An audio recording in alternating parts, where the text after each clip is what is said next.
Modern TikTok is complete trash. Now you don't need to find real psychologists to read smart books, because there's a magical app where any girl with a phone and inflated self-esteem can become a relationship expert. What's about to happen on your screens may shock you and even keep you up at night for several days. How to make a man chase you. Okay, one thing you need to wrap your head around is that men love bitches, okay? Stop being nice. Stop being the nice girl, the chill girl, the girl that does everything. Enough! No one wants that. Nice girls finish last. I have just two questions here. First, what does she even mean by nice girl? And second, where has she actually seen these nice girls? What nature reserve are they being raised in? We live in a world where kids aren't raised by parents anymore. They're raised by algorithms. Everyone wants to live like influencers, expensive cars and beautiful life in their stories. And somehow many people get the impression that if you copy the behavior of people from Instagram and TikTok, success will automatically transfer to you through Wi-Fi. Like you mimic the behavior and you get the status. So those so-called nice girls, if they even still exist, after watching these successful images, pretty quickly adopt the mean and performative behavior model. And the problem today isn't that women act too much like nice girls. The problem, as I see it, is exactly the opposite. You need to have your own life. Just at least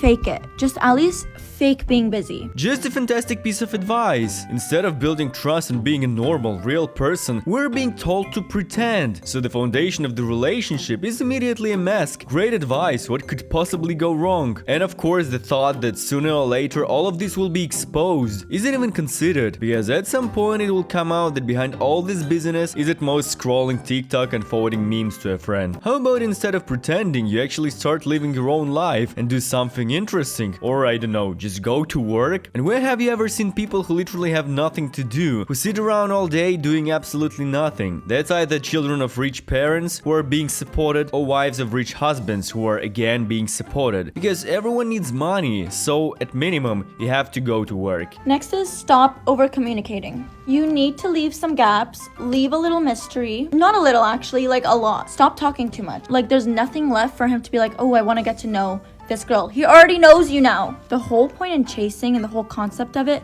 comes from curiosity. Here we have some truly based advice from TikTok psychologists. Listen carefully, girls. You urgently need to reduce your vocabulary. Close your mouth and activate mystery mode, because according to this lady, if you suddenly start talking and share something about yourself, a man will instantly lose interest. Apparently the male psyche is so fragile that one extra paragraph about your life causes a short circuit. I especially love the whole mechanic of talking less and staying silent to create mystery. So instead of demonstrating your real living personality, which is ultimately what should interest this person, we're being told to play some kind of quest called Guess What's in My Head, which basically assumes there is nothing in your head to begin with, that you are so empty, so uninteresting, that you literally have nothing to say about yourself. Okay, the next one is end the interactions with him first, whether it's on text or in person. Do not leave it up to him to end the hangout or say goodbye or text you goodnight. Please, end it first. It's funny that TikTok gurus try to increase their value not through real actions or working on themselves, but through plain lying. They create an illusion of being busy and unavailable to spark your interest. Seriously, who is this even for? Just think about this logic. She actually believes that if she writes bye first, the guy will think, wow, she left first, she must be amazing, I need to marry her immediately. The whole strategy is built on keeping someone emotionally starved. Don't let them get enough communication so they will chase you and beg for more. As if we're not people but a subscription with limited access. But here's a question: what if the man doesn't have a shortage of communication? Do you really think he'll chase you after this? You genuinely believe he will run after you? He's more likely to ignore you and just not text again. And let's be honest, if you don't like the guy, why waste time on him at all? And if you do like him, why create artificial limitations? And then when you finally are together, be super fun and light.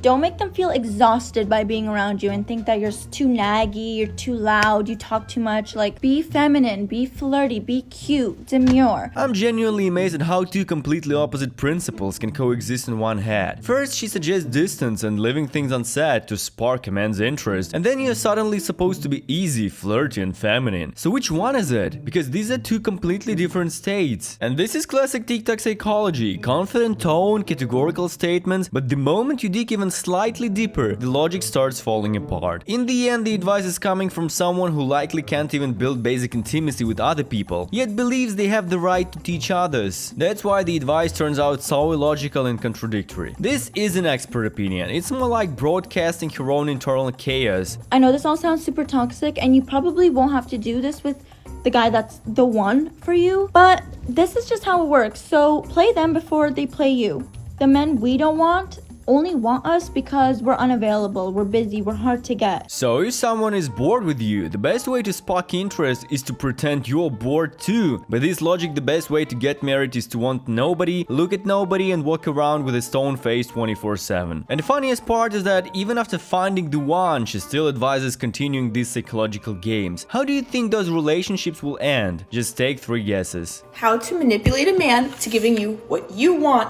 while also making him think that he thought of it. Yes, this is toxic. No, I do not care. I'm 38 and I've learned a thing or two on how to manipulate men into giving me what I want. This is what I call a career track. Some people open businesses by 38, some have already built families, but here the main achievement is the skill of subtly manipulating a man so he doesn't even realize it. And all of this is presented as some sacred feminine wisdom. But for me it looks pretty simple. Direct conversation is always a risk. A person might refuse or simply disagree with your opinion. And this wounds the fragile ego of a TikTok psychologist so badly that it's easier to resort to manipulation. Just imagine this logic. Instead of simply saying I want this, it's easier to stage an entire performance with hints, tears, and psychological tricks, because if you say it directly, you may get rejected.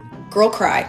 A crying woman is a weak woman, and men love to please a weak woman. It's funny that almost every one of these psychologists considers herself a strong, independent feminist, but as soon as she needs to get something, suddenly fragile girl mode activates. So when it's about ideology, everyone's for equality and strength, but as soon as it's about personal benefit, it's instant performative tears and weakness. Very convenient setup, I must say. Just imagine, in the morning you're an iron lady who owes nobody and is her own boss, and by evening you're a helpless creature who urgently needs a strong man to open a jar or pay the bill. And the wildest part is that they see absolutely no contradiction in this. So as you can imagine, after this, having a normal adult conversation with such a person becomes simply impossible. Number 2, lie. They don't want to know the truth anyways, and the truth will not work to your advantage. Lie about everything and you will get what you want. Great advice, everyone. If you don't like the reality you are living in, no need to change anything. Just make up a new one. Why level up, develop yourself, become more interesting when you can simply lie? You are actually doing nothing, but you present it like you're the queen of the universe. You just need to create a fake version of yourself, sell it as a truth, and then wonder why the guy leaves you after a month. Maybe because he expected to meet an interesting normal woman, and sure, maybe this works somewhere on social media, beautiful photos, mysterious captions, and suddenly you are a successful businesswoman with a thriving life. But here's the problem, in real life people aren't idiots. And after 15 minutes of conversation, that pretty packaging falls away, and it turns out there's nothing inside.